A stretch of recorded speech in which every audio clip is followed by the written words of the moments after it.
Suppose നിങ്ങളൊരു ഓഫീസിലാണ്. കുറേ ദിവസമായിട്ട് നിങ്ങളൊരു ഐഡിയയ്ക്ക് പിന്നാലെ പോകുന്നുണ്ട്.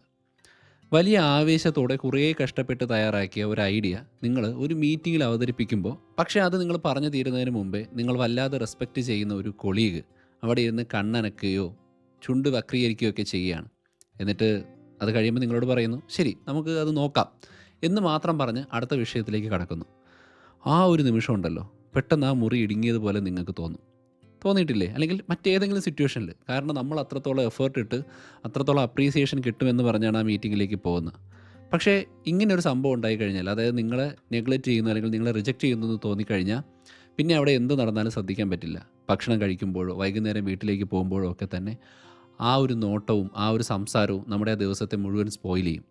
സ്നേഹത്തോടെ നമ്മുടെ പ്രിയപ്പെട്ടവരുമായിട്ട് സംസാരിക്കാനോ നല്ല രീതിയിലൊന്ന് ചിന്തിക്കാനോ ഒന്നും പറ്റാത്ത രീതിയിൽ അന്നത്തെ ദിവസം തന്നെ പോയി. ഞാൻ ഈ പറഞ്ഞത് അത്ര മോശമായിരുന്നോ? അല്ലെങ്കിൽ ഞാൻ പറഞ്ഞ കാര്യത്തിൽ അത്ര വിലയൊന്നും ഇല്ലേ? പണ്ടേ അവർക്ക് എന്നെക്കുറിച്ച് ഇങ്ങനെ ഒരു അഭിപ്രായമാണോ ഉണ്ടായിരുന്നത് എന്നൊക്കെ ആയിരിക്കും നമ്മുടെ ചിന്തകൾ. ഇനി ഇതിലും സിമ്പിളായൊരു കാര്യം എന്താണെന്ന് വെച്ചാൽ, നമ്മൾ റോഡിലൂടെ വണ്ടി ഓടിച്ചുകൊണ്ട് പോവുകയാണ്. അപ്പോൾ നിങ്ങൾ വണ്ടി ചവിട്ടി നിർത്തിയിട്ടും പെട്ടെന്ന് ഒരാൾ നിങ്ങളെ വെട്ടിച്ച് മുന്നിലേക്ക് കയറി.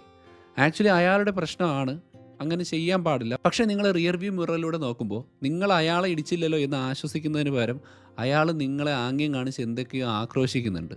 അതായത് നിങ്ങളോട് ദേഷ്യപ്പെടുന്നുണ്ട്. ആ സമയത്ത് നിങ്ങൾക്കൊരു പ്രത്യേക ദേഷ്യവും സങ്കടവും ഒക്കെ ഉണ്ടാവാറില്ല.